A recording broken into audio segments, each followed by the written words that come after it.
नमस्कार दोस्तों, welcome to my channel. Video शुरू करने से पहले अगर आप हमारे चैनल पर नए हैं तो चैनल को सब्सक्राइब कर दीजिए और नोटिफिकेशन बेल आइकन को प्रेस कर दीजिए ताकि आपको ऐसे ही नए नए अपडेट्स मिलते रहे। आज मैं आप सबको बताने जा रही हूँ श्री कृष्ण के अंतिम संस्कार के बाद भी क्यों नहीं जला उनके शरीर का ये अंग। भगवान विष्णु के अवतारों में से एक अवतार श्री कृष्ण का है। श्री कृष्ण ने इस अवतार में अपना भगवान विष्णु का विराट रूप धारण किया था, लेकिन श्री कृष्ण के अंतिम संस्कार के बाद उनके शरीर का ये अंग क्यों नहीं जला, तो आइए जानते हैं इस कथा के बारे में। भगवान श्री कृष्ण का जन्म 3112 ईसा पूर्व में हुआ था। वैसे तो इनका जन्म मथुरा में हुआ था, लेकिन इनका बचपन गोकुल में गुजरा। महाभारत के युद्ध के बाद इन्होंने द्वारिका पर 36 वर्षों का राज किया। उसके बाद उन्होंने अपना शरीर त्याग दिया।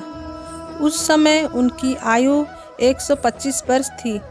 महाभारत के युद्ध के बाद दुर्योधन का अंत हुआ तो उनकी माता बहुत दुखी हुई। दुर्योधन की माता उनके सब पर दुख व्यक्त करने के लिए रणभूमि में गई। वो अपने पुत्र की मृत्यु पर इतना दुखी हुई कि गांधारी ने भगवान श्री कृष्ण को 36 वर्ष के बाद मृत्यु का श्राप दे दिया। इसके पश्चात ठीक 36 वर्षों के बाद उनकी मृत्यु एक शिकारी के हाथों हो गई। भगवत पुराणों के अनुसार एक बार श्री कृष्ण के पुत्र श्याम को एक शरारत सूझी और वो स्त्री का वेश धारण कर अपने दोस्तों के साथ ऋषियों से मिलने गई। उन्होंने ऋषियों से कहा वो गर्भवती है। जब उन्होंने ऋषियों को धोखा देना चाहा तो ऋषि क्रोधित हो गई और उन्होंने स्त्री बने श्याम को श्राप दे दिया कि तुम ऐसे लोहे के तीर को जन्म दोगी जो तुम्हारे कुल का नाश करेगा। ऋषियों का श्राप सुनकर श्याम बहुत डर गया। वो अग्रसेन के पास गया। उन्होंने बताया तुम तीर का चूर्ण बनाकर प्रभास नदी में प्रभावित कर दो। घटना के बाद द्वारिका के लोगों ने कई अशुभ घटना के संकेत मिले। द्वारिका में अपराध और पाप बढ़ने लगे। ये देखकर श्री कृष्ण बहुत दुखी हुए। उन्होंने अपने प्रजा को द्वारिका छोड़कर प्रभास नदी के तट पर रहने के लिए कहा। सब लोग उनके बात मानकर प्रभास नदी के तट पर चले गए। वहाँ जाकर वो शराब के नशे में रहने लगे और एक दूसरे के साथ लड़ने लगे और लड़ते लड़ते मर गए। उसके कुछ दिनों बाद बलराम भी मर गए। भगवत पुराणों के अनुसार भगवान श्री कृष्ण एक दिन पीपल के पेड़ के नीचे आराम कर रहे थे।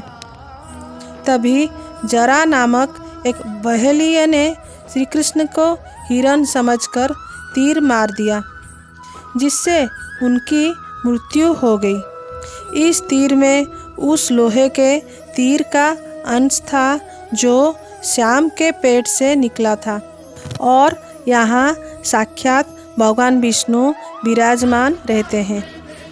कहा जाता है उनकी शक्ति तो अलौकिक है, लेकिन शरीर को तो त्यागना ही पड़ता है।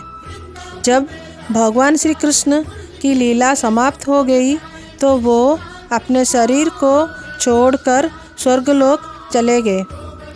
तब पांडवों ने उनका शरीर जला दिया, लेकिन उनके शरीर का हिस्सा दिल जलता ही रहा। तब पांडवों ने उनका दिल नदी में प्रवाहित कर दिया, जो एक लट्ठा बन गया। ये लट्ठा राजा इंद्रदुम्न को मिल गया। उनके आस्था भगवान जगन्नाथ में थी और उन्होंने लट्ठे को भगवान जगन्नाथ की मूर्ति स्थापित कर दिया।